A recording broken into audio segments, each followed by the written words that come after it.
are you wearing? A Canadian tuxedo. Canadian. I'm a hockey player. Let's go Blues. Let's go Blues. Let's go Blues. To all you Blues fans, we're bleeding blue with you. Let's go Blues. Let's go Blues. Let's go Blues.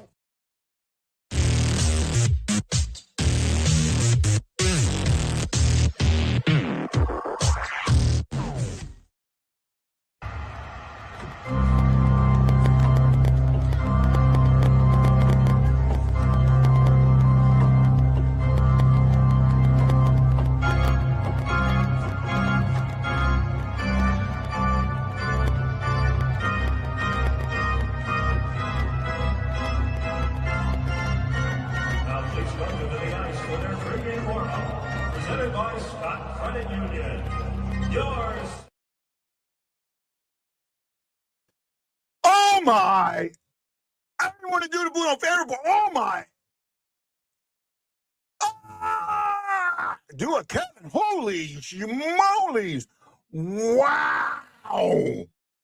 And we didn't do a show today for a couple different reasons, but Justin should be popping on here. He wants to do a post-game show.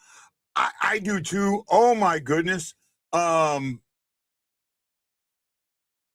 don't know if he put it out. And if he didn't, I'm gonna put it on here. The 1 minute video that I put out today. Because you need to hear what I said. I got everything right about one thing. One thing I missed. I'm freaking real, guys. Unfreaking real. I'm gonna try and put this video, see if I can get this video up. Give me just a second. I don't think we posted a video today, and we may not if it happens. No, he works. I have my moments. This is more the TikTok's more Justin than me. I do some of it, but not much. Need to get better with it, and I admit that. I just sometimes I don't know. Oh wow, Laura sold the winning 50-50 ticket. Way to go, girl. Way to go, girl. Hold on a second. I'm going to play for you the video I did on the pregame today. I want you to listen to it and watch it. I really do. Just sit and listen to it and then tell me what you think about how right or wrong I was. Right? Hopefully Justin pops in here in a few moments. Here we go. I got to get the right button. I can't listen to him because I didn't put it on I just had my soundboard off. So forgive me for that. Here we go. This is the video that I did today.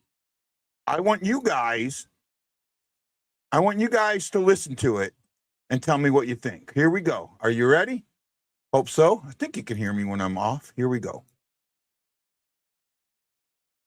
Uh-oh. What's going on? Volume. Okay. Edmonton Oilers. Going to make it short and sweet. Here you go. Replay it. Thank you, Justin, and aloha, Blues Nation. This is Guy, the Wild Blues fan, with my predictions for our game against the Edmonton Oilers. Going to make it short and sweet. Both teams coming off back-to-backs. Could mean a sloppy game. I think a sloppy game is good favors the Blues more than the Oilers. The Oilers predicate theirs on a very tight style, little free-flowing, quick offensive. Sloppy doesn't work. I think the Blues could win this one, but I don't think they will. Low-scoring game, 3-2 Oilers. Player to watch, I think it's going to be Hoffer tonight. He lost that. He had a 3-goal lead and blew it, and now he's facing one of the best offensive teams in the league. So Oilers 3-2, Hoffer. Check out the BlueNote Fan Report. Don't think there'll be a show tonight. Could be. We'll see. Aloha. Well, there you go. That was my pregame, what I was looking at. No, actually, I was right about the score. I just got the teams reversed. I said sloppy game. This was a sloppy game, right? It was a sloppy game all around. And I also said that I thought that the sloppy game would favor the Blues. If it would have been like a 2-1 game, the Blues, I would have said the Blues won that. The only reason that I thought that the Edmonton was going to win was maybe a little emotion or whatever coming off the game from Carolina. That had a little emotion to it, right? And let's bring him in. Are you ready, sir? What's going on, Sunshine? Hey, this is your show. You asked for this, and I'm not gonna. I played my video. I played my video, right? Did you? And I'm going to play it again because I don't know. Okay, yeah, play it again. Do you remember Play what that I said again. in my video? No, like you said, and I apologize, I didn't get that video out. But like I said, I was that coworker thing. I was doing that. I didn't have time to do it. So I'm gonna play my video again. Yeah, no. I know what you said. I know what your prediction was, and your prediction was wrong. But I'm thankfully glad it was wrong. Well, I mean, the score was right, but the winner was wrong. Right? It wasn't that wrong. So here's my video. I'm going to play it one more time. Everybody listen to the video and then reflect on the game and tell me what you think. Here we go. Thank you, Justin, and aloha, Blues Nation. This is Guy, the Wild Blues fan, with my predictions for our game against the Edmonton Oilers. Going to make it short and sweet. Both teams coming off back-to-backs. Could mean a sloppy game. I think a sloppy game is good for favors the Blues more than the Oilers. The Oilers predicate theirs on a very tight style, little free-flowing, quick offensive. Sloppy doesn't work. I think the Blues could win this one, but I don't think they will. Low-scoring game, 3-2 Oilers. Player to watch, I think it's going to be Hoffer tonight. He lost that. He had a 3-goal lead and blew it, and now he's facing one of the best offensive teams in the league. So Oilers 3-2, Hoffer. Check out the BlueNote Fan Report. Don't think there'll be a show tonight. Could be. We'll see. Aloha. Well, that was my video, right? Yeah, it was a fantastic video. Like I said, I apologize I didn't get that video out, and actually I listened to it myself, but I didn't get my side of it out, and I didn't get a video out. But the prediction, the score prediction, right on. The winner of who actually won this game was wrong, but the game itself, it could have went either way. But I have many thoughts in this game, and some you may, who knows, you may shock the hell out of me, and you may agree with all of my opinions in this game, and there may be one that you disagree with. I don't know, but I have a feeling I know what that one is. What? You're gonna go on the refs a little bit. Well, and see, the thing is for me, right? Okay, look, I'm gonna hold back a little bit, and I will. And this wasn't like some egregious thing, right? But I wanna point this out. Okay, so the Blues did not get a power play in this game until 48 minutes into this game. So in the third period was their first power play in this game. They should have been on the power play at least once before that, and they were not. So, yes, I do have an issue with that, but at the same time, I don't have a problem with the first penalty they took, which was a delay of game penalty. This was the right call. But then you get into the other ones. The second one, a little weaker on the weaker side. The third one absolutely should have been embellishment by Connor McDavid. Connor McDavid dives on the ice. This was not a penalty. This was an embellishment by Connor McDavid, and it should have been called both ways. If you want to call tripping, fine, but you should have called Connor McDavid for embellishment. It was clearly embellishment. So again, I'm gonna hone back on it, but my biggest issue in this game, which could have costed the Blues and it luckily did not, Dylan Holloway in the 3-on-3 overtime gets tripped on the way to the net. Should have been a penalty, was not called. And then on top of this, the reason that this is so magnified to me is because the announcers were god awful. They were terrible. They were terrible. They were sitting there. I don't know. I believe is it AJ Malesko who was on the call tonight? The girl, the woman on the call tonight. I don't know. I hadn't actually had bad mental day. It's one of the reasons I didn't do a show. You and me talk. You and me talk. You know what goes on with me sometimes.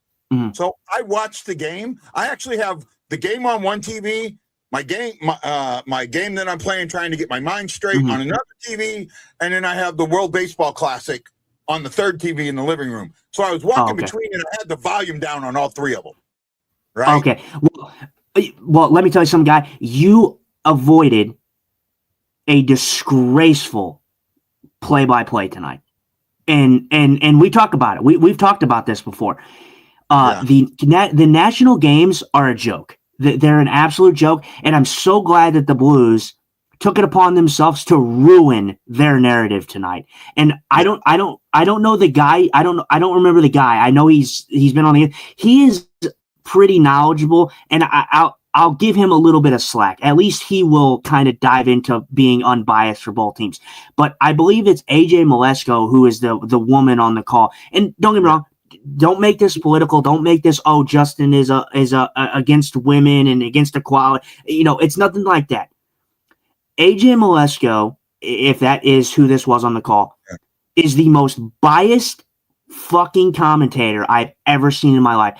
The fact that we saw some of the things that she said tonight, like Logan Mailloux when he took a trip, that second trip, and she was, he put his hands up in the air because it was kind of a weak call on the second one. And she says something like, "Oh, well, yeah, Logan, you can't do that." But you can't do that, Logan. You can't do that, Logan. But then you have Connor, and then you talk about, and then at the end of the game, AJ Malesko's talking about, or at the end of regulation, she's talking about, the Blues had a power play and it was abysmal. Did you watch the Edmonton Oilers power play? They had 3 and they were terrible. They were terrible all night on the power play, and they gave up 2 shorthanded breakaways. Yeah. The Blues on that power play, I think the Blues had more shots on it than the Oilers did. They did on the third power play. And Mike Moronco, right? And again, I for the most part had the volume very low, or what I could hear I was not listening to. Right? Remember my hearing. I have no high range hearing, like a siren. Yeah, I can't hear sirens anymore. No. Like smoke detectors, right? I don't hear them. In fact, I'll show you something here real quick. I know you might not be able to hear me or might have trouble swinging around. I put this in my house now. I don't know if you can see it. I may have to unplug it. I have these in my house, right? Okay. This is do they light up or something? Yeah, it lights. If the alarm goes off, it lights up. Mm-hmm. Okay. Yeah, that's smart. That's smart. That's part of the reason why I don't listen to games when there's a female announcer, because I can't hear her that well, right? Yeah. National Go broadcasters don't do any favors. Do anyone any favors, and they don't. ESPN has gotten real. ESPN. I'll tell you what. When ESPN2 was here, and ESPN2 he used to have NHL Tonight, and they did games on ESPN2, they had great announcers. They were really well done. They covered hockey better than anybody has in a very, very long time. This is why I think the NHL needs to take over the broadcasting, right? I get it. They get money from selling the rights. But wouldn't they get more money from selling, taking it over on their own and then selling the advertisement at a cheaper rate? And then, because obviously the other, the national, they got to bump it up. And then you put this stuff all on, you put it online, or you put it on the NHL Network, or you put it on Center Ice. You make Center Ice available to everybody, no blackouts, right? Oh my goodness! Yeah, If you absolutely. put Center Ice, I'm with you. If you put Center Ice on, no blackouts, had national games, let teams run their own broadcasting and sell their own advertisement. God, the teams, oh my goodness, the teams would be raking in money because they could charge a little less than what advertisers are paying now. Not completely less, but a little less. Yeah, you add some employees in that, but you're still making money. You're still making money, and then you're controlling the narrative. And unfortunately, you don't control. And look, I get there's issues with with controlling the narrative sometimes, but in other ways, does my volume seem low, guys? I don't think so. I don't think so. I don't think it was. It was kind of cutting out for a minute, but it wasn't low. It wasn't low. Yeah, it might be me like speaking too heavy into it. Well, part of that, Kelsey, I think what you might, I don't know how far, when I was showing the light thing, I was really far away from the mic. So that might have had something to do with it. Hopefully, she says my dad. But so, sorry, go ahead. And conversational. Yeah, I'm going with Kelsey. Justin just seems a lot louder than you. Justin, just sometimes he is louder than me. Well, and look. I understand. I'm very vocal, and I know I seem angry, but this is from a fan and someone in media who we've talked about this before. Someone as a fan and someone in media, you have to take different approaches. You have to be unbiased. And I'm not saying all this because I'm being biased and I want these announcers to glaze the St. Louis Blues. No, I want them to call the game. I want them to stop playing into biases. I mean, look at if you want any.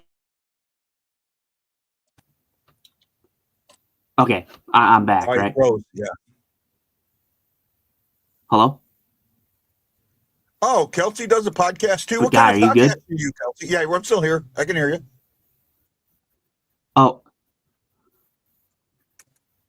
Am I like cutting out? I feel like something's going on here, glitching or something. For a minute. You froze up for a minute. Okay, but okay, yeah. So for me, like I said, I know I seem angry with it, but like the thing is I, as a media and fan, you have to look at it differently, right? But for me, I want the product to be the best that it can be, and I'm sorry, man. I take this for example. If you want any explanation or idea on why I feel this way, just go watch when the St. Louis Blues score this first goal to get within one. What did they do? What did AJ Molesko do immediately after this goal was scored? She went right back to glazing the Edmonton Oilers. She went right back to talking about the Edmonton Oilers and how they're doing this, how they're doing that. Dude, the St. Louis Blues just scored. Stop sucking off Connor McDavid and the Edmonton Oilers. And sorry, I know vulgar language. I apologize for any of the audience who's offended, but that's exactly what those national announcers do. But Justin, this wasn't on you. This was on me. So, I have sliders for all the volumes, right? Mm-hmm. So for the computer volume, sometimes I struggle with that. Even in my ears, so I add that up a little. I adjust it sometimes, and I think I had it a little higher for something else I was doing. Usually, when you're on, I drop it down, and I didn't drop it down this time, so I've dropped it down now. Okay. And it should be our volume should be closer.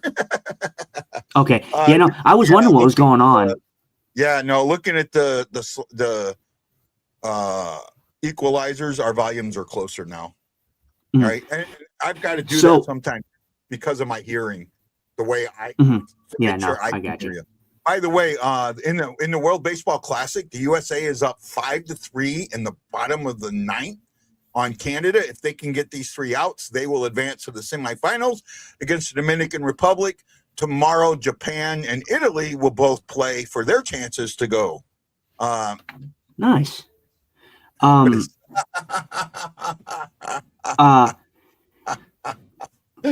Sorry, go ahead. I'll let you read that. What a sucking off. What was that? Oh man.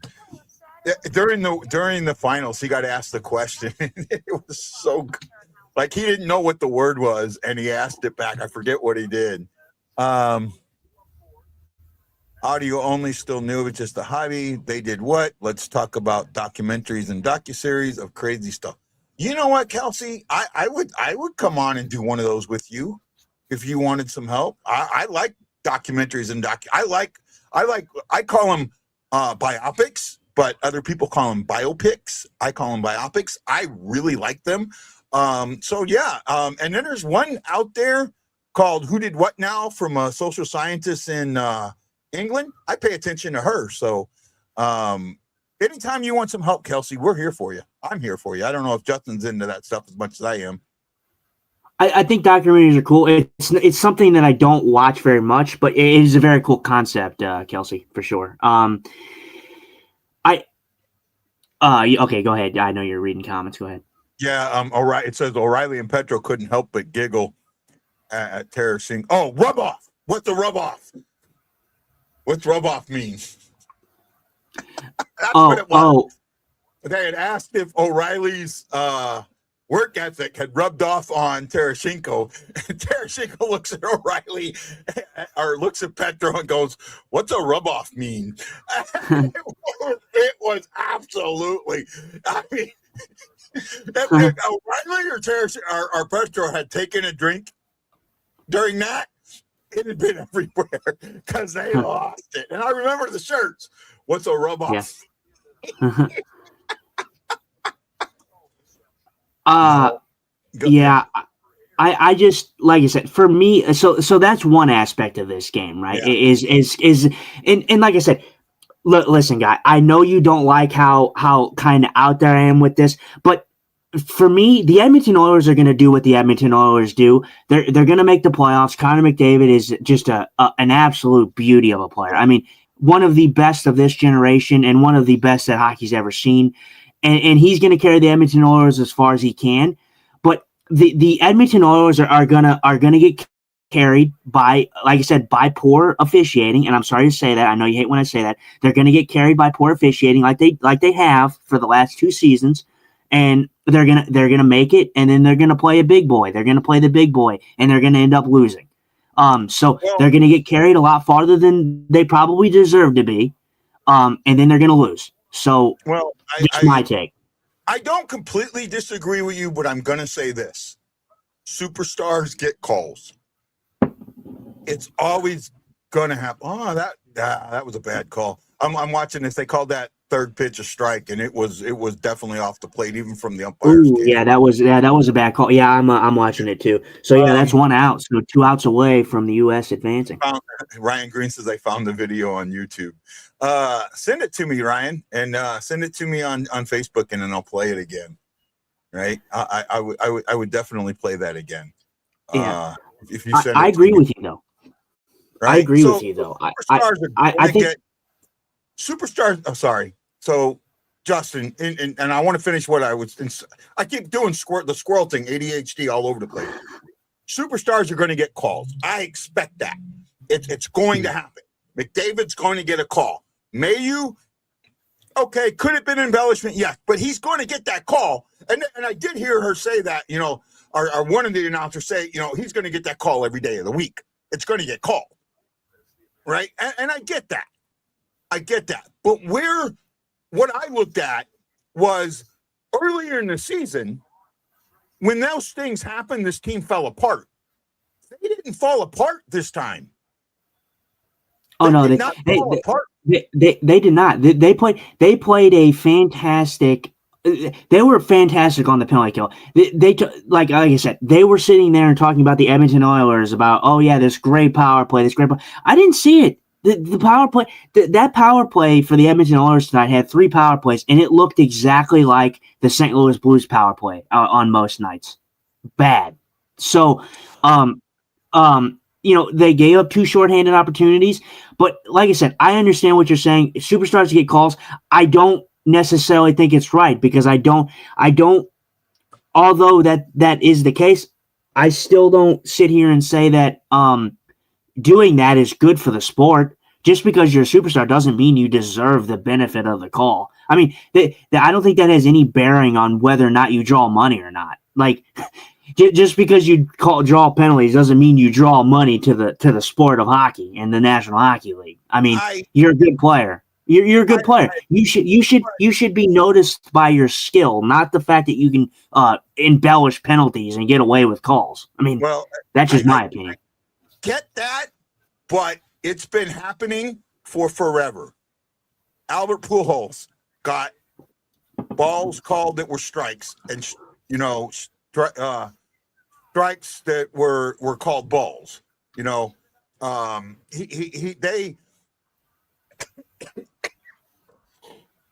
His strike zone got tighter. Barry Bonds' strike zone got tighter. Mark McGwire's strike zone got tighter.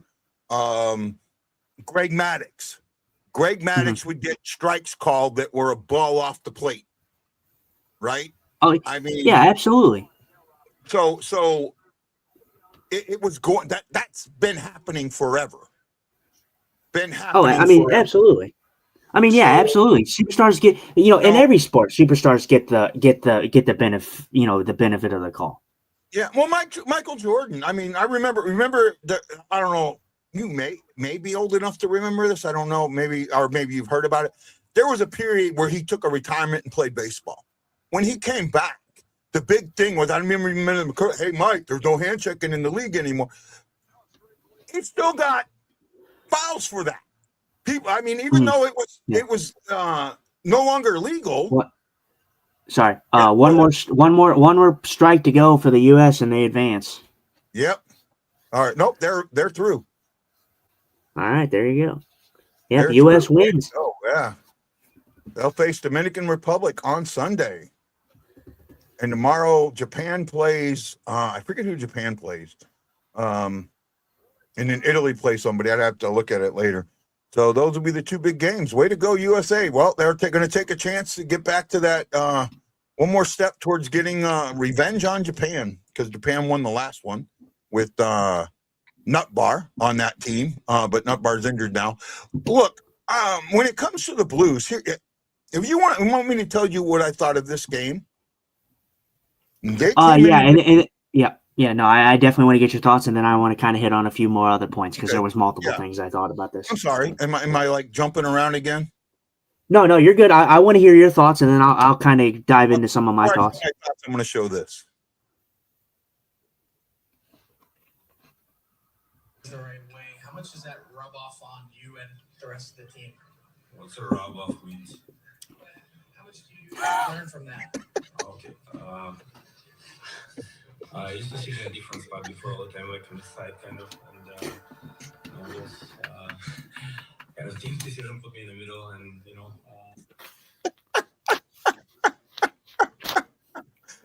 That's a good one. He's doing everything. Petro is doing everything.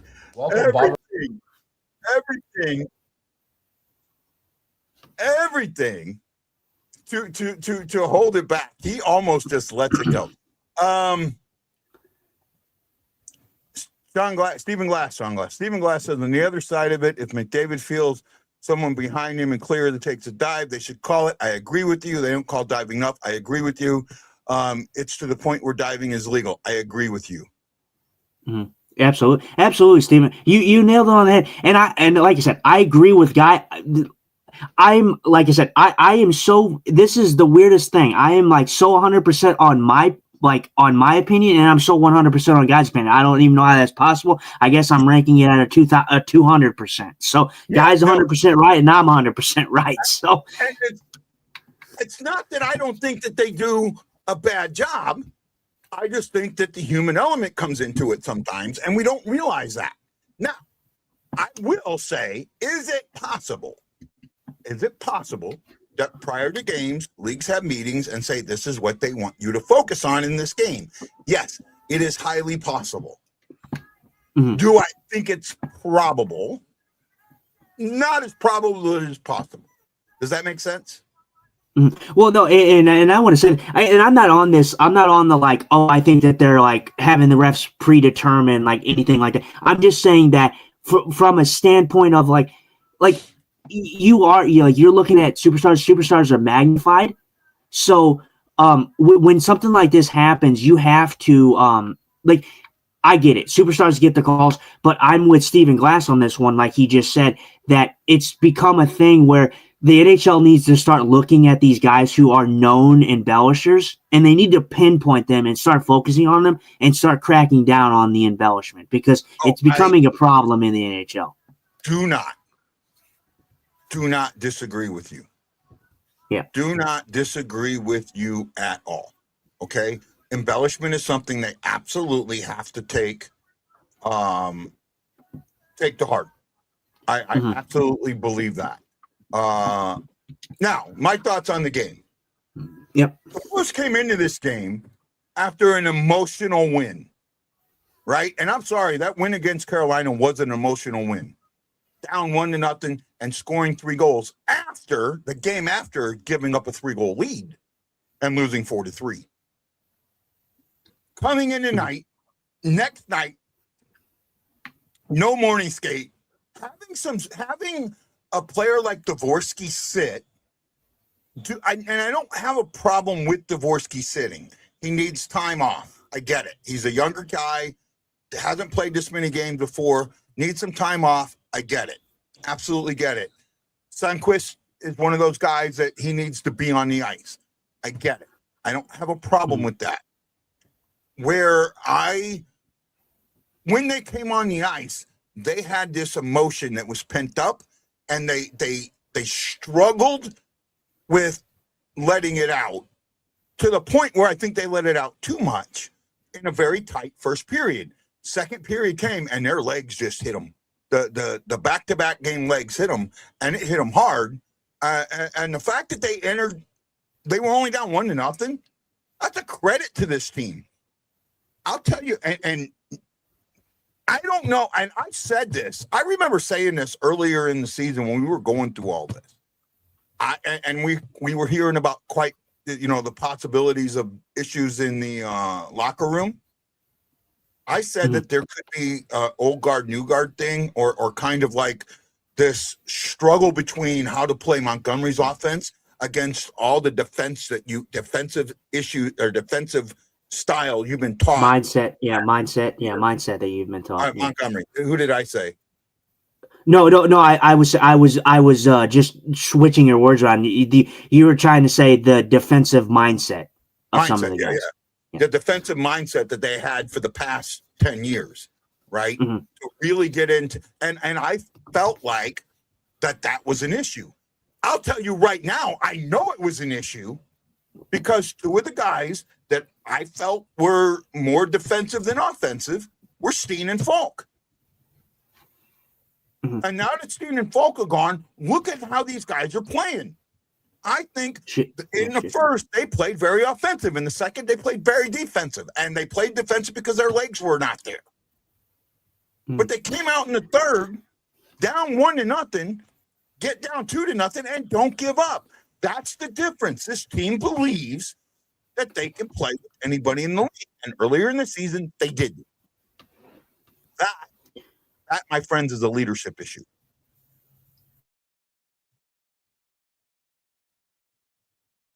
Oh, you're locked up on me. Oh, Japan plays Venezuela, and Italy will play Puerto Rico. There we go. Justin should be back in a second. Hey, if you're still here, say hi. Say something in the comments. We want to know you're still listening. You froze there for a second, bud. Yeah. No, for me, and I want to say this, just get it off the bat because I'm not going to go heavy onto it. For all the Thomas detractors, where you at? But for me, dude, we're going to look at this, and I'm going to get into my thoughts, on the key portions of this game. But if this win should tell you anything, this win should tell you that the Blues they're trying to get into the playoffs. They're definitely not holding back. They're not tanking as a lot of fans want them to do. They're definitely not tanking. These 2 wins, if the St. Louis Blues somehow manage to crawl back and make the playoffs, these two games will be the tailor-made games on why they made the playoffs right here. These two games, Carolina and Edmonton. Those are two teams that the Blues supposedly, by everybody's standards, should not have beaten. So those are your two games that will be your deciding factor whether or not. I mean, no, not your deciding factor, but that will be your games to look at on why the Blues made this. Look back on a season, and they're going to be pivotal games in the season. I agree with they're that.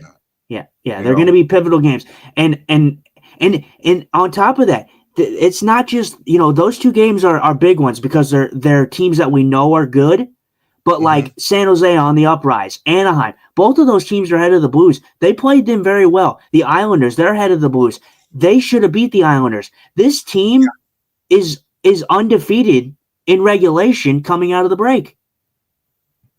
So I don't know what it is, man. But the first thing I said when that buzzer went off and the Blues won this game was they're going to do it again. These sons of bitches are going to do it again. 7-game point streak, right? And really, you look at they're doing another Western Canada swing, somewhat. Winnipeg, 2 days off. Now early morning game. Oh, for me, early morning game. 9. What's that? 5, 9, 10, 11, 12, 1, 2 in the afternoon for you guys. Then we got a Wednesday game, and then a Saturday game. And the Wednesday game, I may not be able to do. Now I think I might have a doctor's appointment that day. I got to check. Actually, it might be early morning, so I should be okay. But those are 3 winnable games, right? Absolutely. I mean, you're looking at, and right now you're looking at a 7-game. Is it a 7-game point streak? Yeah, 7-game point streak. And actually, they are not undefeated since the break. They lost to New Jersey 3-1. And that was in regulation. Oh yeah, okay. So they have, but and it's kind of crazy though because it felt like an eternity though since they played that game. To be honest, they're 7-1-1 since the break. Okay, so their last 9 games 7-1-1. That's still great. That's still fantastic. And like I said, that was the first thing. I kid you not, guy. When I'm sitting at my chair watching this game and the buzzer goes, and the first thing I say is, "These sons of bitches are going to do it again. They're going to do it again." And I don't know how. I just don't know how they do it. I just don't. I don't understand it. It's like an unsolved mystery to me. Again, this is a change that was made.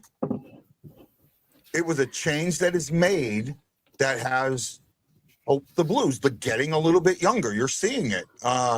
Jason McMillan says, "Good evening, Blues fans." Hey, Jason.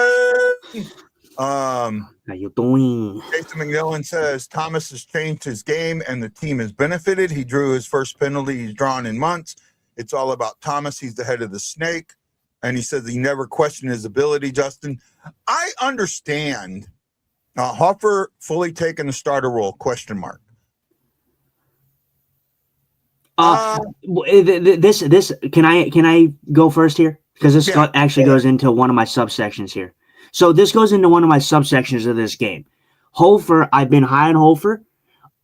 You look at these two games comparable, right? Both goalies played fantastic. The Edmonton Oilers did not, and I don't care what anyone says, go back and rewatch the game. The Edmonton Oilers did not have that many high-scoring chances in this game. A lot of their shots were from the outside or the blue line with 0 traffic. Hofer had an easy job in this game. There was not a lot of high-danger chances for the Edmonton Oilers in this game. Binnington in the last game. This was not a game where I can say Hofer stole this game. The last game, I can question Binnington stole that game. I can't say that for this game. That's what who? What? Who? Binnington stole that game. Binnington stole that game. That's my brother. Follow me here. I said that. I said Binnington stole that game. I can say that with confidence.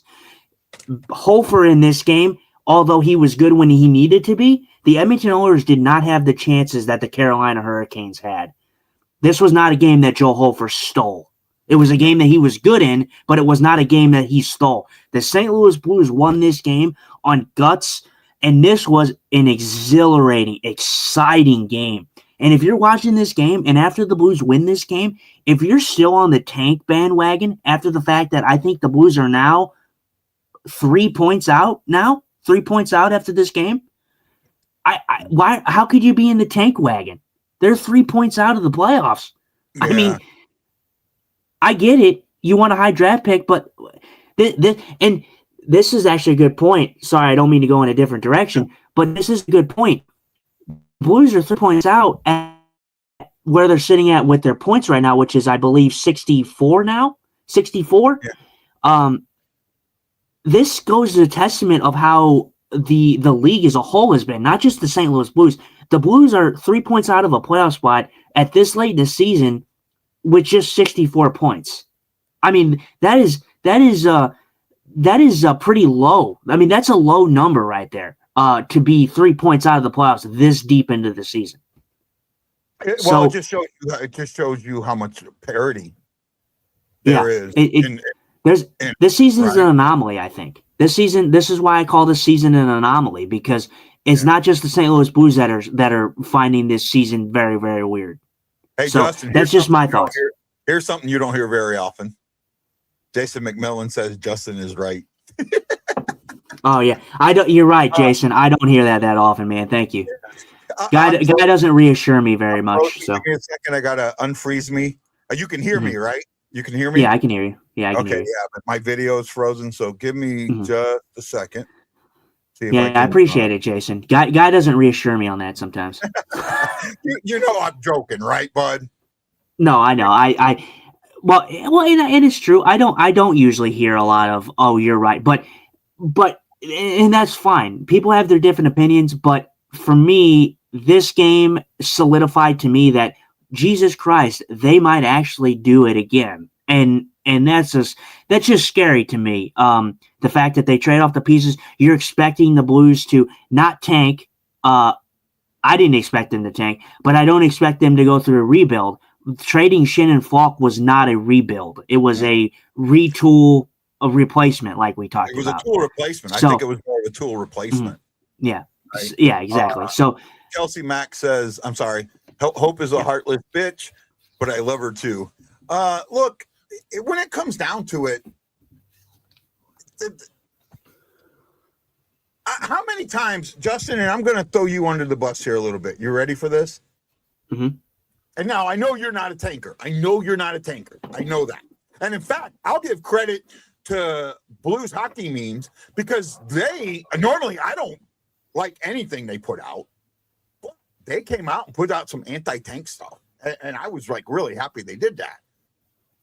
Mm-hmm. How many times have we heard, and how many times have I heard from you, the draft lottery's rigged? Oh, multiple times. And I have a friend that I pretty much knows in kind of like media that can pretty much confirm that he also says that same thing. So obviously I'm not going to get into that source, but I think it goes back as far as, like I said, Sidney Crosby going to Pittsburgh. Mm-hmm. So, but we've consistently heard this about the draft is rigged, And well, okay, great. You think the draft is rigged. Then you hear, I want the number one draft pick. Lose. Dude, but I never have. I never said that. But I never said that, though. I didn't say you. I'm pointing out the tankers, right? And I mean, when I say you, that's who I'm referring to, the tankers, right? So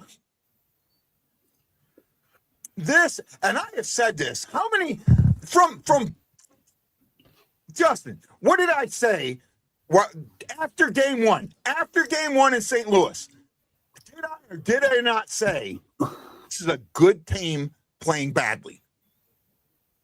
Yeah, you did. You said, well, mostly your thing in the beginning of the season is you didn't see the Montgomery offense. That's what you said, pretty much, Good for the team beginning. But Yeah, but that was your verb. You did say it, but I'm saying that most of your thing in the beginning was you didn't see the Montgomery system.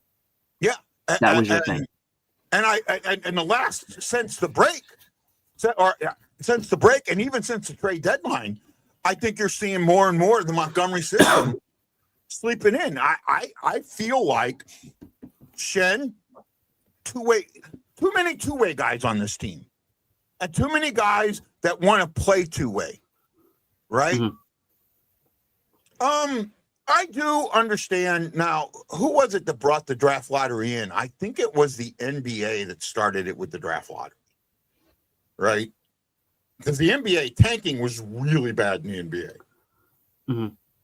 And then the NBA and the NHL, because they're both 82-game leagues, they kind of mirror each other in some ways. Mm-hmm. Right? I heard today, I think it was on the Morning After podcast, I seen a reel about it. God, I wish I was better at doing these reels every day that we do on our shows. But they were talking about who's the next captain, and there was this thought process that it's Neighbors. And the other process was, when Thomas signed his extension, Armstrong had said he's going to be the captain of this team one day.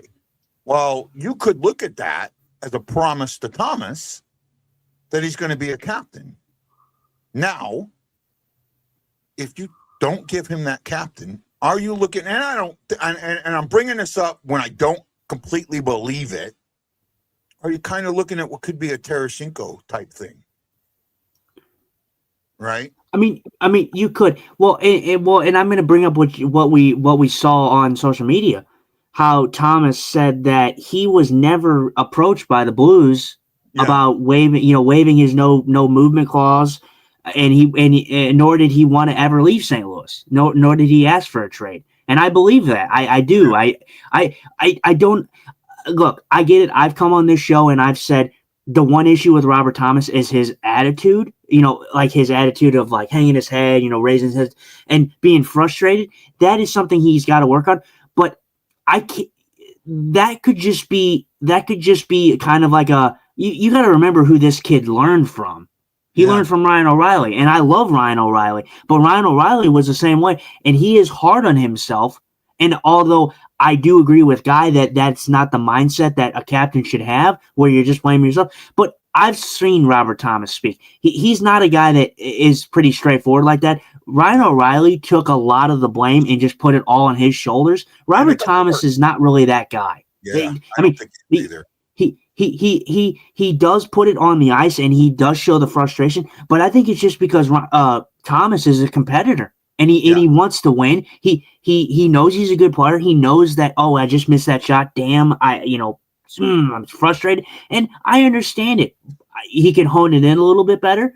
But I think he is not the same type of attitude that we talk about in the locker room. I think he's a little bit more toned down. I think he probably is a nice dude. I kind of get that feeling.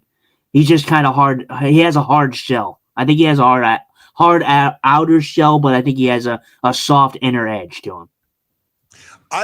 The only change, I'll be honest with you. What I'd like to see, a pure lottery, right?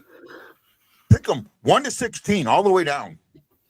Pick them all the way down, right? The first 16 names that come up. Yeah, it'll take a while, but then it's a pure lottery. Then you still keep the same percentages, right? Yeah. But at that point, it makes winning more important, right? Yeah. Because let's put it this way: why does? And I'm going to put this out there, and I don't want you to answer it right away. There's still some people watching us. Why does a team want a player like Bedard? Why does a team want a player like Celebrini? Why does a team want a player like McDavid? Why does a team want a player like Austin Matthews? Why does a team want a player like who's the guy this year? McKenzie, right? Or something like that? No, Celebrini, Macklin Celebrini. No, the one that everyone's talking about for the McKenna, right? McKenna, and Stenberg. Why does a team want a player like that? There's two reasons reason 1 is higher than reason 2. And I think everyone will get reason 2, but not reason 1. Yeah. I want you to wait. Remember, there's a 15-second delay in the typing time. I know. I won't. Think about that. I won't, but I want to say that. Well, and this is why I was never, and that kind of goes together. Like, if you think about it, you called me out for like the whole, like, I think the draft lottery, there is a little bit of rigness in there. And this is why this is why I've doubled down on the fact that I don't want the Blues to tank. Because I think if the Blues tank, it doesn't matter, because I don't think they're going to get the first overall. I could even see them like somehow managing to somehow possibly be the 4th pick somehow and move into the 4th pick. I got to give it. I got to put it out. I did not think anybody was going to get reason number 1. Jason McMillan hit it out of the park. First comment. Reason 1 is putting asses in the seats. Absolutely. It has everything to do with that. Everything. Right? When teams are struggling, there are a few fan bases that are very, what do you call it? Bandwagonish. Right? Yeah, wishy-washy. Yeah, wishy-washy. Yeah. The Blues, for the most part, are not. No, they're absolutely not. They have a very strong diehardness, right? Mm-hmm. Chicago, prior to getting Bedard, they were starting to see ticket sales, and the biggest thing for them, they were seeing, and I wish Wendy was here because we could talk to him about this a little bit. They were seeing season holder ticket sales falling off, right? They rely on that. They rely on season ticket holder sales more than they do individual. And they were starting to see that. That is something why it was so important it was more important. I think that was more important reason for them to get Bedard than the winning aspect, getting a player that you can build around and win around. Mm-hmm. Because in the 3 years since Bedard, they've still had very good high draft picks, but they haven't built around him. They brought in older guys. They haven't done the things. They haven't brought in guys that Bedard can make better and that can make Bedard better. At least in my eyes. I could be wrong. I could be a complete idiot. And like I said, I wish Wendy was here to set me straight. Oh, and when you look at this, do we need to put butts in the seats? No, I don't think we do. I think that we are well enough ahead that we're not struggling to get tickets. Yeah, I mean, okay, some people aren't going because they were playing bad, but season tickets were still sold.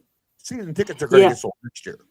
Yeah, and it's a good point. I mean, you do want to put asses in the seats, but the thing is yes, the Blues are not someone that struggles with attendance. They do very, very well with their attendance. I don't know the number off the top of my head, but they do very, very well. And even if the Blues are playing poorly, just like the first half of the season, for the last couple of seasons, people still show up to support the team. This isn't a fan base that has suffered from attendance, but I go back, and it's kind of crazy. Obviously, this could be a different topic for a different day, but you look at the situations on who they got now, like Celebrini's in San Jose, and he's doing fantastic. He's going to be great for years to come. But if you think about it, how the draft lottery works, Bedard should have been a San Jose Shark, not a Chicago Blackhawk. With the way that Bedard, with the way Chicago jumped from 3rd to 1st and got Bedard, that was a speed up process for the Chicago Blackhawks. And like I said, it all kind of plays into the fact of being a little rigged, in my opinion. Obviously Celebrini went to the Sharks, but I feel like you got to kind of balance it out a bit. So I mean, San Jose's not hurting anyway because they got a great player already, but if you think about it, the roles would have been reversed if the draft was how it probably should have panned out. San Jose would have got Bedard, and Chicago would have got Macklin Celebrini. Yeah. I will say, Kelsey says, I've lived in a lot of places, and St. Louis is definitely a hockey town. We're more of a baseball town than we are a hockey town, but I think St. Louis, when you get right down to it, we're a sports town. Yeah, we're a sports city. We're a sports city. There's Absolutely no, sports city. yeah, there's no ands, ifs, or buts about that. And I'll be honest with you, if the Rams had good ownership and kept winning and not, let's lose so I can move, Yeah. dome would be full. The dome would have been absolutely made better. Whenever it would have needed, it would have happened. Well, look at Thomas. What a shot! And Ingram, that was on Ingram. Ingram should have had that. Yeah. We'll look at we talked about it. We talked about this on the last show. Or on a couple shows here in the past. Our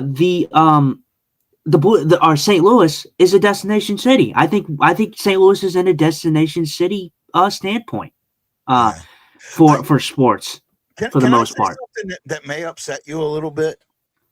No, I'm just kidding. Go ahead.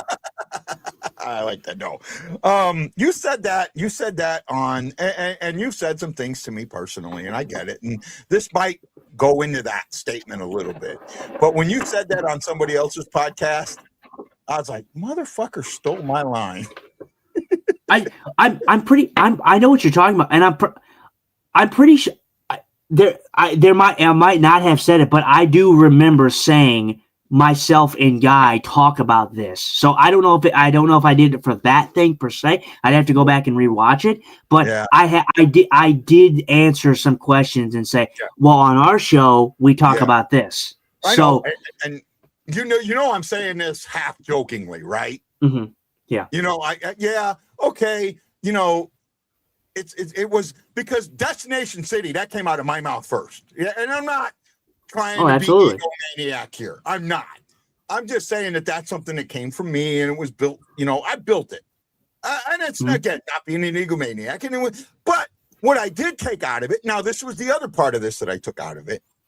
Well, that means Justin respects me by using it, and so that 50. So I'm saying it jokingly. You get that, right? Yeah, I mean, well, and honestly, I'm not going to change the verbiage because that's exactly what it is. I think St. Louis is a destination city, and as for the sports city, I think we all knew that St. Louis was a sports city. They're very faithful to their fans. They get overboard sometimes. They're like Toronto fans, but they're nowhere near as irrational as Toronto fans. Yeah. The one thing, there was something put out, I think it was Andy Strickland that put this out from the, he talked about, he had a conversation with Roman Turek once. And Roman Turek used to say, I felt more pressure playing in St. Louis than I did anywhere else. And because I felt that pressure from the organization, right? Like this organization needs to win, wants to win. I almost think it needs to win. And it may need to win to be profitable. And I'm not 100% sure on that, but this is an organization that when you come here, if you come here and think that you're just coming here to play hockey, you're in the wrong place. Right. And I think that when this season started, a lot of these guys came here just to play hockey and it showed, right.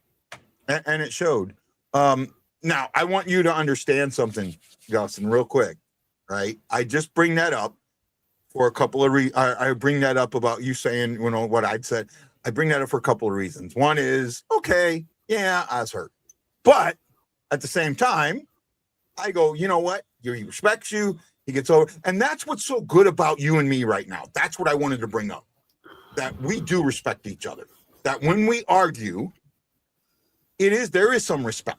And we don't think that our opinion is better or higher than anybody else's. The difference, and it's a huge difference, is that we have a platform that others don't.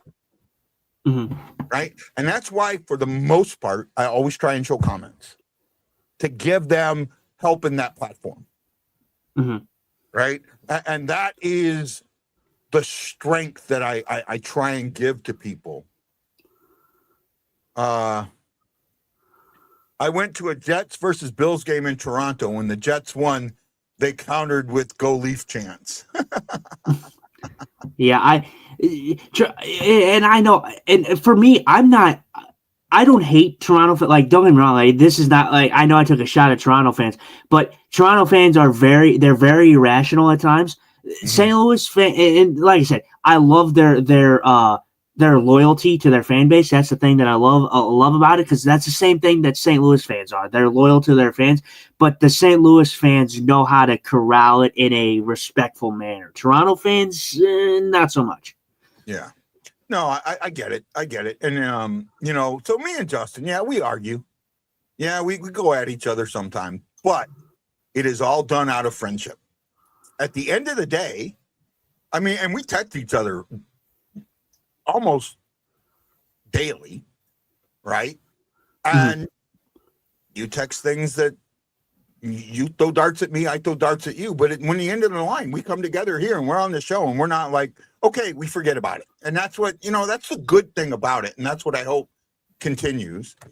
Jason McMillan says, hey guys, I hope they keep Parayko and Bennington. We need a veteran defenseman and a real backup goalie.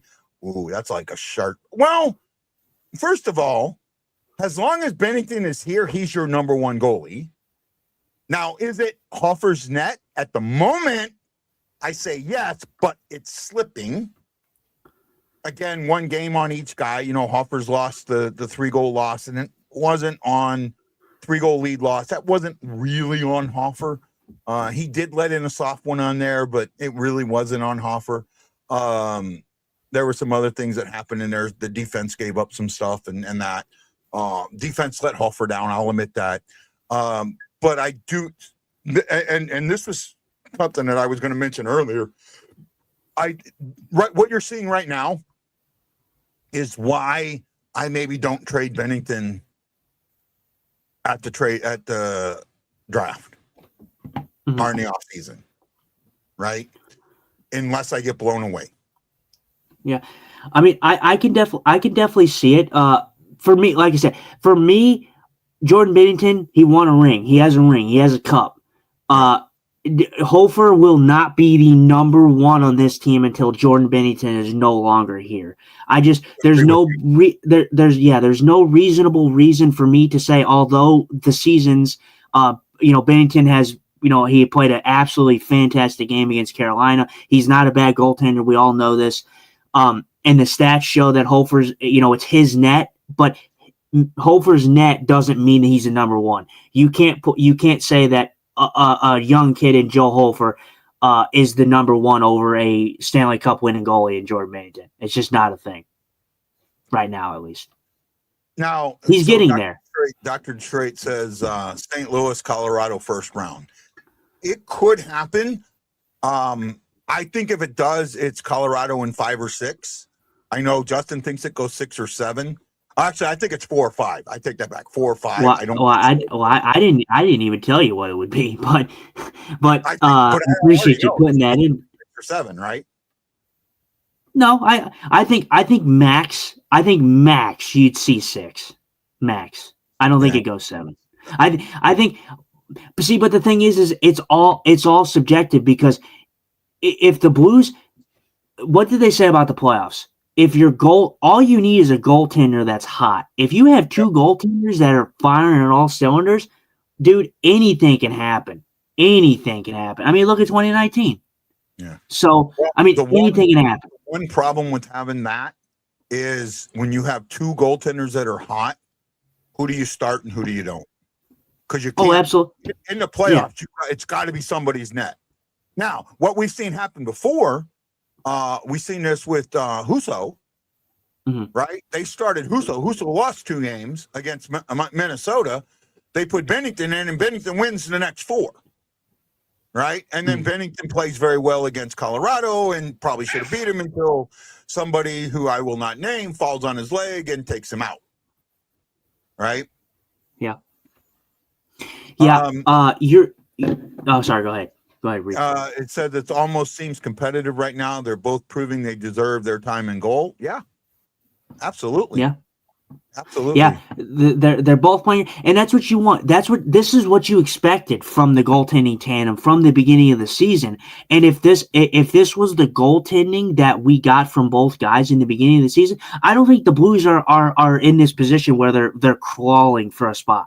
I don't. I really don't. And like I said, it's not to blame goaltending completely. The goal scoring was not enough. But if this goaltending was as good as they are right now, the Blues are not fighting for a playoff spot. They're probably in a playoff spot. Yeah. I mean, they're what, like 6 points out, and with a few games. Hey, Jeremy, how you doing, shipmate? They're 3 points out. I think they're 3 points out. No, I think there's 4. They're 4 or 6. Is it? So Jason McMillan says, if the Blues do make it, who starts in goal? Asking both of you. I'll let you start first. For me, seeing as Bennington won you a cup, and Bennington is a different animal in the playoffs, I just don't see how you not start Bennington. Because for me, I'm in two boats here. Either you give it to the guy that you know is a big-time goalie and can really play really well in the playoffs, or you give it to Joel Hofer and knowing that you probably – and I don't mean to be the negative here because I've been optimistic. Guy can vouch for me 100%. When he was down on the Blues, I was optimistic. The whole season I've been optimistic. So if you think the Blues are going to lose, and if the Blues think they're going to lose, then maybe if you want to give Joel Hofer the net and you want to give him some playoff experience, I wouldn't have a problem with it either. So it's kind of a controversial thing for me. Do you want the guy to get experience, or do you want the guy who is a big-time goalie? And do you really want to make a push for it? Yeah, I'm not complete. I'm on board with you, but I'm not. I would do what they did again a couple of years back against Minnesota. I would start Hoffel in net, but I would have a shorter leash, right? Once he loses a game, then Bennington comes in. He doesn't get 2 games because you're not coming back 4 games. You're not coming down 0-2 against Colorado, okay? But if you lose that first game, and it's a blowout, absolutely Bennington comes in. If you lose the first game and it's like super close or goes to OT, he gets the next game, but short leash. You go down by 2 goals, he gets pulled, and he knows this ahead of time, right? Look, bud, we can't be down by 2. The team's got to play for you too, but I can't let us go down by 2, right? And maybe that's not the right way to see it or look at it, but that's how I do. Jason McMillan says we're 5 points out right now, but we're also like, everyone has like 1 or 2 games in hand on us. We're like one of the most played. Jeremy, it is great to do it with you. See you, bud. We got to try and figure out a way to get together this summer for a couple of days somewhere. Benner's net in the playoffs all day, every day. I'm close on that. Well, we just talked about it. Red Wings are doing their annual March crash out. I think they'll be okay. You definitely don't want to see the Avs first round, but they're going to be steamrolling. I'd rather play the Stars or Vegas. We're not going to get the first wild card spot, and we're not going to get in the third place. Right. Well, and I want to say this though. I know you said that you think they're going to be fine. I wouldn't be so sure, man. Columbus rising up the rankings. Boston's right there, surprisingly. The Senators are still, the Senators have a little bit of a climb, but if the Red Wings aren't careful, they could find themselves on the outside looking in again, because they're slipping. Columbus is 2 points behind Detroit right now. So I mean, you're looking at an interesting situation over there. I think for me, like I said, it's either the tale of 2 takes. I could definitely see what Guy said, where you put Hofer in net, you give him the game, you give him the shorter leash. He loses a game in a blowout fashion, you give Bennington the net, but I can also see a world where the Blues say, "Hey, you know what, Hofer? We believe in you 100%. You're the future, but we're going to go with Jordan Bennington because he's a big time guy." And I think Hofer knows that too. So, like you said, we're talking about this like it's predetermined. Yeah. We don't know if it's going to happen. Here you go. You've got a home and home with the Avalanche coming up April 5th and 7th.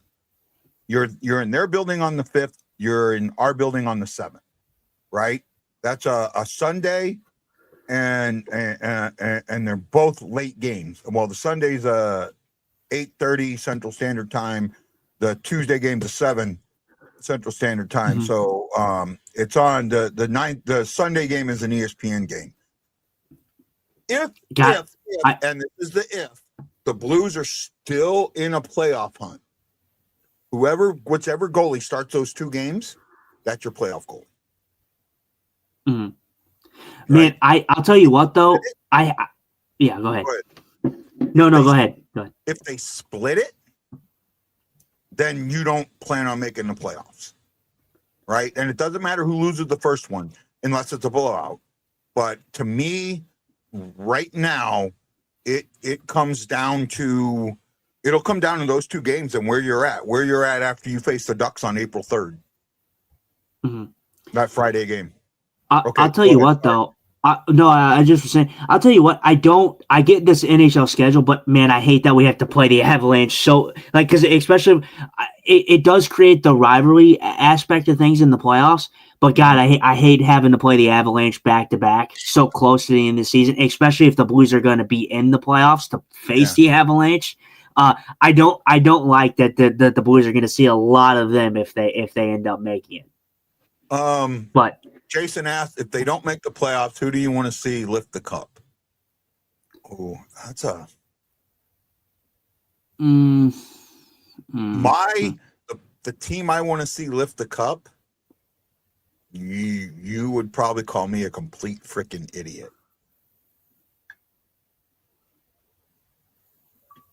Right? What? I want to see Buffalo. I want to see that team. I want to see them break that. I mean, break the drought really big. Like go from that, 12, 15, 14 years of not making the playoffs and then turn around and have the team. And not only that, Tage Thompson, to see him, to see how good it was when we picked him in the spot we picked him and what we saw. Right? Well, I'll tell you what, like I said, Guy, dreamers can be dreamers. You can dream. But the Buffalo Sabres, they're not going to win the Stanley Cup, but they're going to break their playoff drought, and I'm happy for them. It's going to be fun to see them in the playoffs, but they're not going to win it.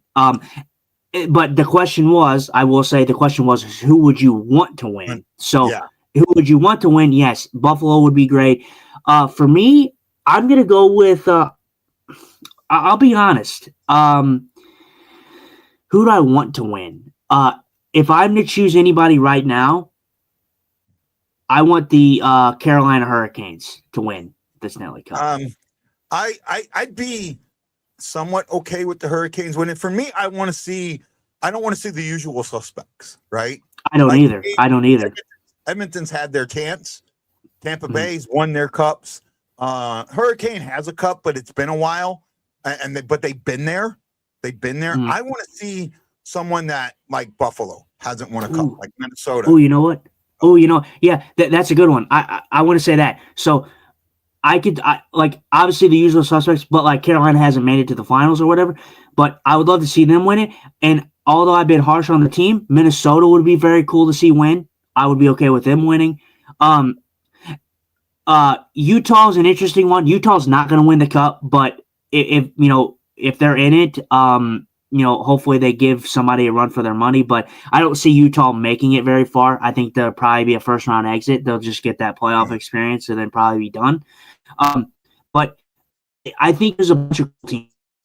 I mean, you look at the prospect of Anaheim. Anaheim's going to make the playoffs. And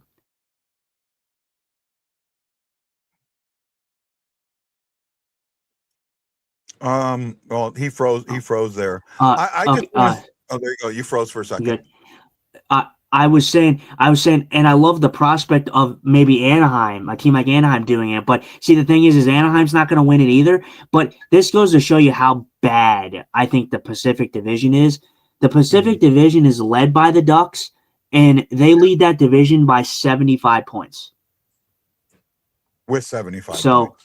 Yeah, with 75 points. So, obviously, at this point, probably not too bad because you still have some stretches of games left, but that seems pretty low. If you look at the Pacific Division, man, that thing is an absolute crapshoot. There is only one team, maybe not even one team. Like, but the Cup is not going to the Pacific Division. Like Yeah. that is the one division I'm like, okay, that division is not winning the cup, and it's the Pacific. But if there's one team, I'm still going to go with Vegas just because of how they are in the playoffs. Petro's a big miss for them, but as for Anaheim, too young. They'll get the NHL. They'll get the playoff experience. The LA Kings, if they make it, the LA Kings are frauds in the playoffs. They can't play in the playoffs. Yeah. The Edmonton Oilers, I don't think they're very good defensively, and I think my statement of the Edmonton Oilers not being that great defensively held true tonight when the St. Louis Blues exposed them. I thought they were very, very bad defensively, the Edmonton Oilers. Well, looking at the Pacific, so the Utah Mammoths are in the number 1 wild card spot. If they were in the and so they're 4th in the East, are in the Central, right? Mm-hmm. Yeah. If they were in the Pacific, they'd be in second, solidly in second, right? Yeah. They have more regulation wins. They have the same points percentage, but they have a better regulation wins. They would be in second in the Pacific, and they're in the first wild card spot. Not only that, they're not even close to the Minnesota Wild. They're 14 points behind the Wild, who are in third place. 14 points behind the Wild, who are in third place. There's no way crazy getting it to that point, right? Yeah, I mean, it is crazy. The standings are crazy, but for me, I think your best bet, Central is going to have a good shot at the Cup. I think my favorite in the East is still going to be my favorite in the East, and that's going to be Tampa. But as for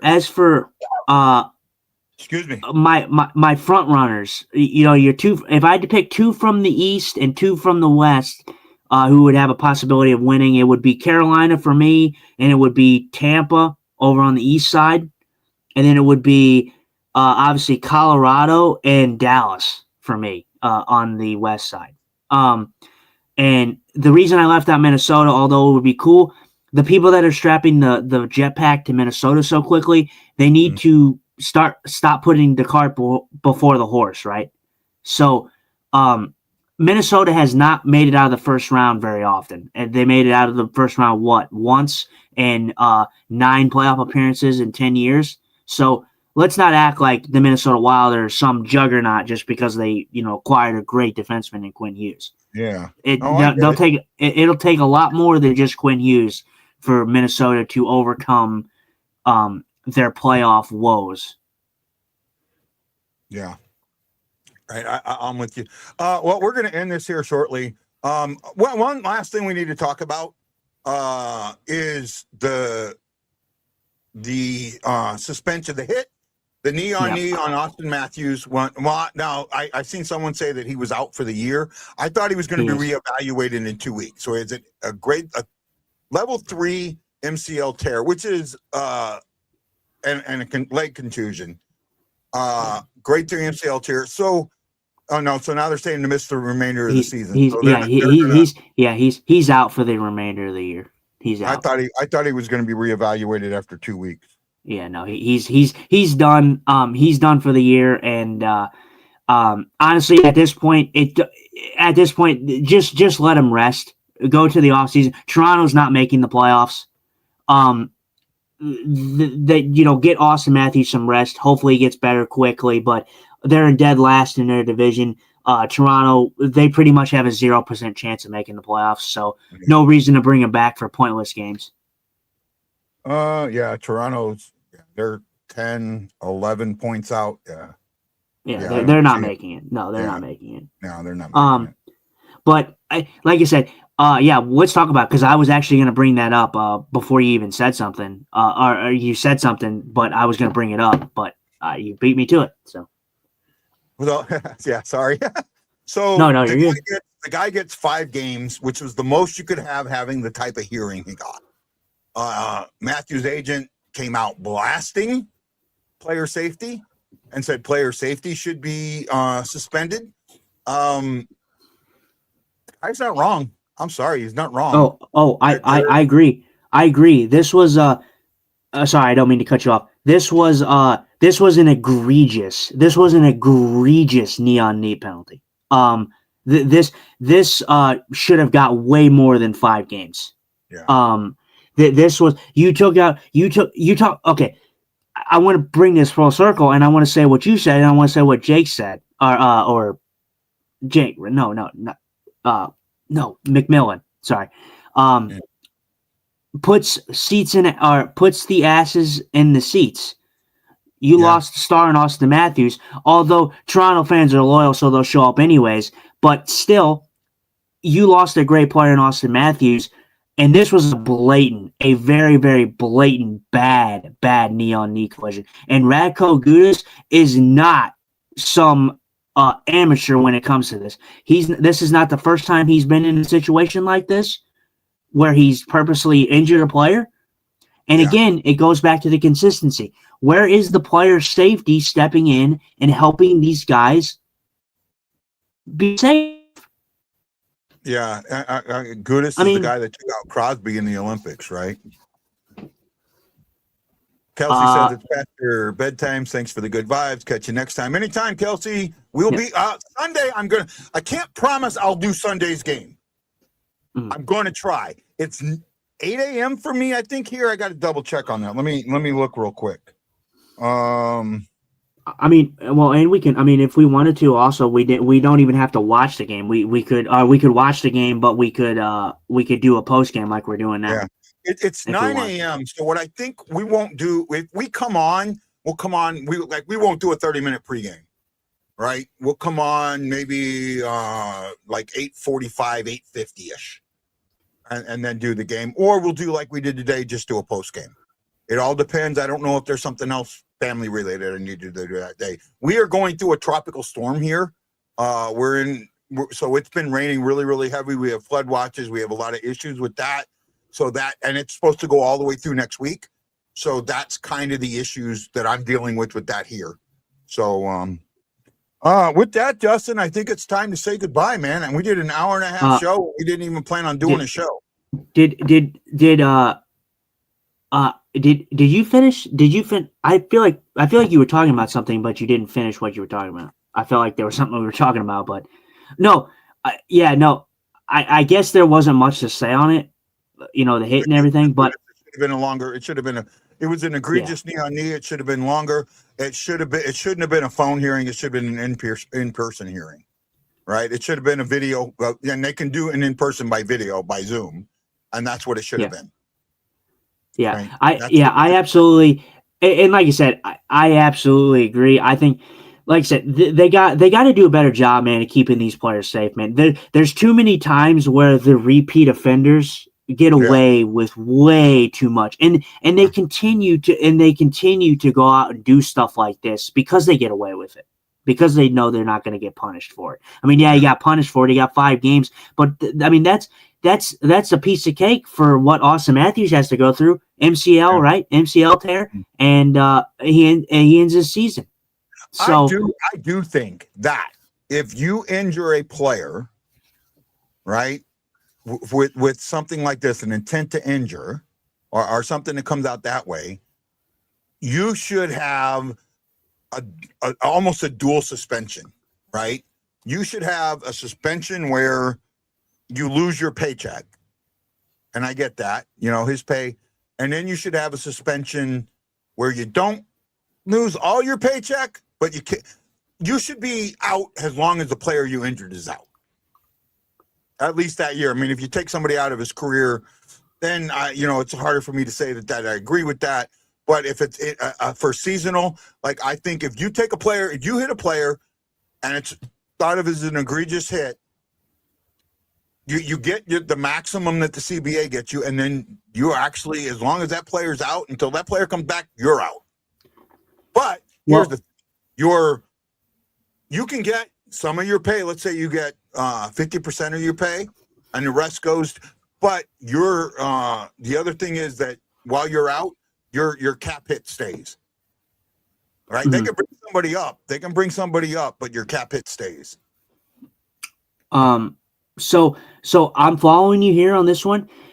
My thing with that logic, though, is then we're going to get into the gray area of how we've seen, and I hate to bring it up again, how we've seen officiating, done this year, how it's been inconsistent.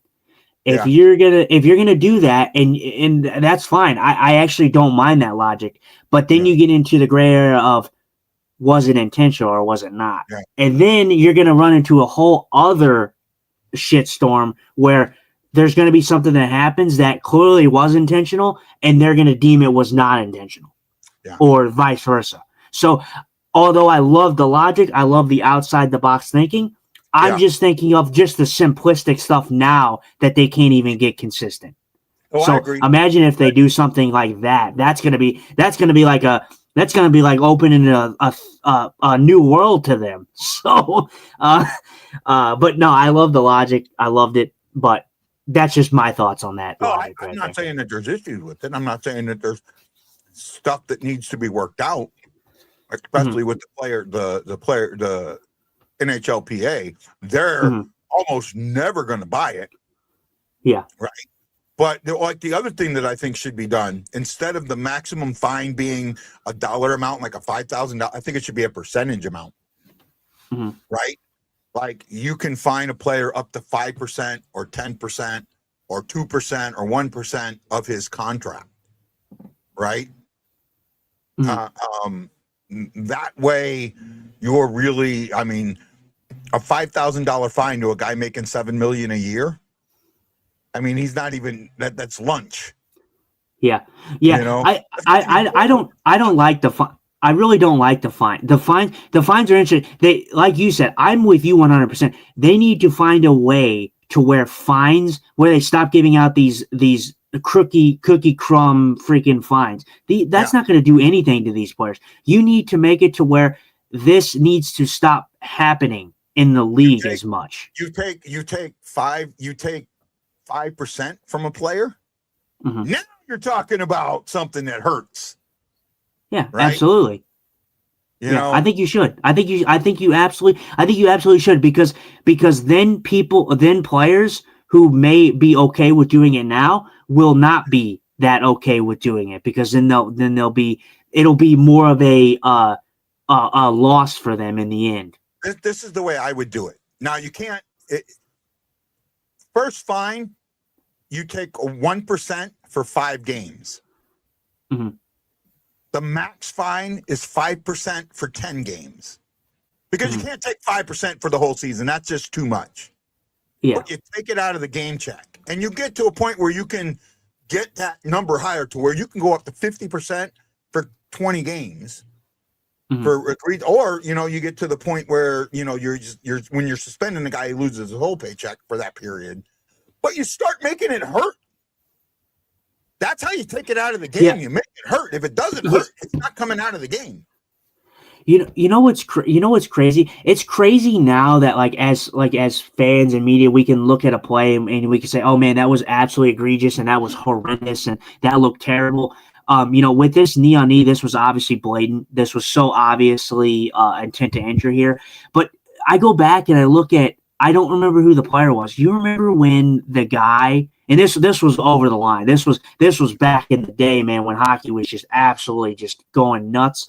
But like the literally the swing, I don't remember the player, but he was an absolute goon. Well, that one had an added. Yeah, that had legal ramifications to it. Well, no, but that also had an added variable to it that I don't want to get into. Yeah. Okay. So I know what you're talking about. There was something also that was added to that I just don't want to get into. You and me can talk about it offline, and then we can look it up and maybe talk about it Sunday a little bit or whatever. But yeah, we'll hold off on that for offline. We're at an hour 30, man, for a day when we weren't supposed to have a show. So I got one question for you, Dustin. All right, dude. How do we end the show? Think we need the girls. Where are the girls at?